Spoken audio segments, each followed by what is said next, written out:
Channel को subscribe करें और घंटी वाले बटन को दबाएं। प्यारे लोगों, संतों की वाणी ईश्वर स्वरूप का निर्णय बतला देती है। आत्मा और परमात्मा दोनों शब्दों से एक ही तत्व का बोध होता है। हम लोग शून्य के अंदर रहते हैं। जहाँ अवकाश नहीं है वहाँ किसका गुजर हो सकता है। आकाश एक है, सबके बाहर और भीतर भी वह है। बाहर के आकाश को मध्याकाश और घट के भीतर के आकाश को मठाकाश कहते हैं। जीवात्मा क्षेत्रज्ञ शरीर में व्यापक आत्मा के लिए कहा गया है। वह इंद्रियों के ज्ञान से बाहर है। ज्ञान दो तरह के होते हैं, परोक्ष और अपरोक्ष। श्रवण मनन से जानना परोक्ष और पूरा जानना अपरोक्ष या अनुभव ज्ञान है अथवा समाधि जन्य ज्ञान है। वह केवल चेतन आत्मा से ही जाना जाता है। इस बात को प्रतिमा पूजन पुष्ट कर देता है कि सब में वह ईश्वर भरा हुआ है, सब में व्यापक होता है, वही उसका रूप है। रूप में जो व्यापक है उसको भी पहचाने, यह निजी ज्ञान के द्वारा होगा। आलस्य में मत पड़े रहो। जो पाप कर्मों से छूटा हुआ नहीं है वह उसको प्राप्त नहीं कर सकता है। वह इंद्रिय ज्ञान के अंदर जब तक रहेगा तब तक पाप कर्म में रहेगा। पाप कर्म विषयों में लगाता है, पुण्य कर्म उससे छुड़ाता है। दान पुण्य करने से आसक्ति छूटती है, पाप कर्मों के द्वारा आसक्ति बढ़ती है। इसलिए पाप कर्मों से बचना चाहिए। पुण्य कर्म करने में जब तक वह अहंकारी बना रहेगा तब तक वह विषयों में लिपटा रहेगा। पुण्य के फल में आसक्त मत रहो। परमात्मा और सारी सृष्टि तुम्हारे अंदर है। सत्संग से भजन करने की प्रेरणा मिलती है। ओंकार वेद का प्राण है। सगुण मुंह से निर्गुण शब्द नहीं बोल सकते हैं। निर्गुण राम नाम सुनने और बोलने से भिन्न है। ध्वन्यात्मक नाम का आकर्षण महान है, उस ओर स्वयं खींचा जाता है। निर्गुण राम नाम का उद्गम स्थान परमात्मा है। फकीरों ने जो इल्म कहा है उसको सुनो और जानो।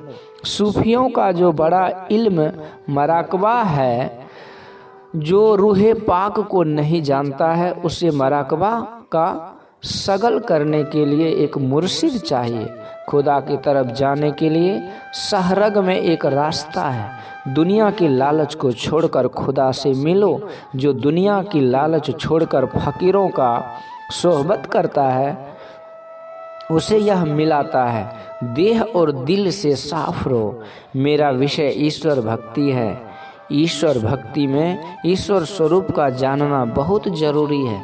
संतों ने ईश्वर स्वरूप के विषय में कहा है कि वह अनंत अपरंपार है, व्यापक व्याप्य अखंड अनंता, अखिल अमोघ शक्ति भगवंता, प्रकृति पार प्रभु सब उर्वासी, ब्रह्म निरीह विरज अविनाशी। श्री रामचरितमानस। स्वरूप अखंडित व्यापी चैतन्यस चैतन्य, ऊंचे नीचे आगे पीछे दाहिन बाएं अनन्य। जो सबसे विशेष फैलाव वाला होता है उससे विशेष फैलाव वाला दूसरा नहीं हो सकता है। सूक्ष्म तत्व को स्थूल यंत्र से नहीं पकड़ सकते। हम संसार में जो कुछ ग्रहण करते हैं इंद्रियों के द्वारा ही करते हैं।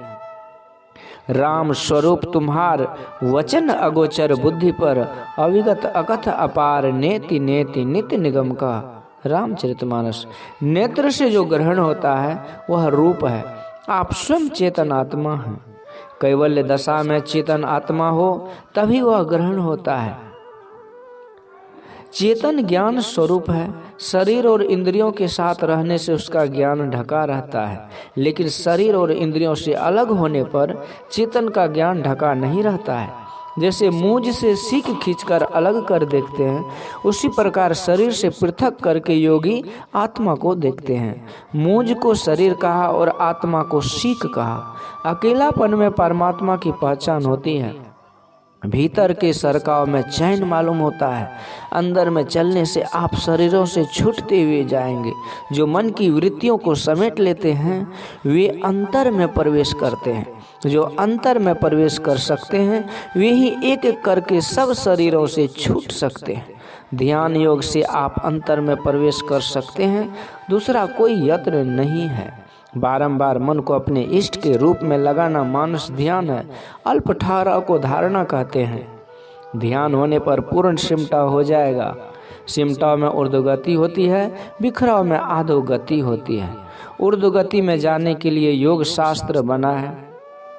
अपने मन को अच्छा रखना और ईश्वर में मन लगाना यम नियम के पालन से संभव है। अपने मन को ऐसा बनाओ कि थोड़े में संतुष्ट रह सके। मेरुदंड को सीधा रखकर ध्यान करो। अंकुशेन विना मत्तो यथा दुष्ट मतंगज अध्यात्म विद्याधिगम साधु संगतिरेव च वासना संपरित्याग प्राणस्पंद निरोधनम एतास्तायुक्तयः पुष्टाः सन्ति चित्त जये किल मुक्ति को उपनिषद। प्राण की स्थिरता में मन की भी स्थिरता होती है।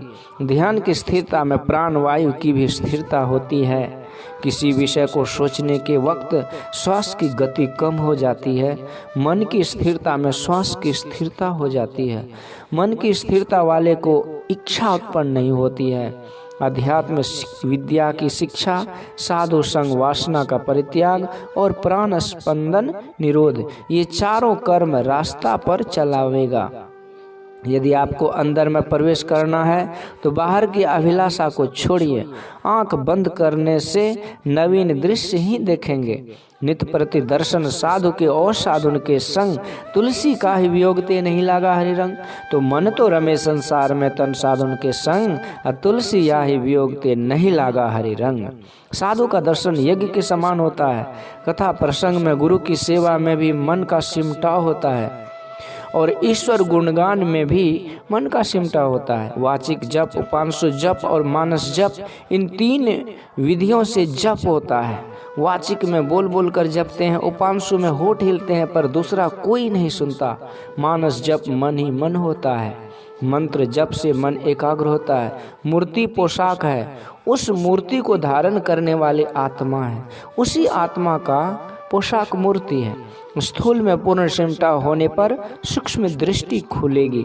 चित्र में अनेक लकीरें हैं और वह एक लकीर में अनेक बिंदु, परंतु एक बिंदु में कुछ फैला नहीं है। सूक्ष्म दृष्टि खोलने के वास्ते बिंदु ध्यान होना चाहिए। बिंदु वह है जिसका स्थानों पर परिमाण नहीं। परम बिंदु दृष्टि की नोक से प्रकट होता है। दृष्टि वह चीज है जो देखने की शक्ति है। कहे कबीर चरण चित राखो, ज्यों सुई में डोरा रे। जैसे कसरत करते करते अपने बल को बढ़ा लेते हैं, उसी तरह दृष्टि को के अभ्यास को करने से दृष्टि की नोक अवश्य होगी। संसार का कुल कारोबार शब्द से होता है। शब्द से ही सृष्टि होती है। सृष्टि के आदि में शब्द है, जिसको विस्फोट कहते हैं, स्फोट कहते हैं। जब कोई अपने इष्ट के आत्मस्वरूप को पहचानता है, तब उसकी भक्ति पूरी होती है। सब पशुओं की देह से परमाणु में एक तरह का तासीर नहीं होता है, परंतु शरीर में पशु का मांस देना ठीक नहीं। संतों ने हिंसा का विरोध किया। हिंसा दो तरह का होता है, एक वार्य और दूसरा अनिवार्य। हल चलाने या आंगन बुहारने में जो हिंसा होती है उससे बच नहीं सकते, पर मांस मछली का सेवन नहीं करना चाहिए। श्री सद्गुरु महाराज की जय। गुरु महाराज का यह प्रवचन डेहरी ऑनसोन रोहतास में गंगा राम शर्मा द्वारा आयोजित सोन नदी के किनारे दिनांक 28/9/1949 ईस्वी को अपराह्नकालीन सत्संग के शुभ अवसर पर हुआ था। श्री सद्गुरु महाराज की जय।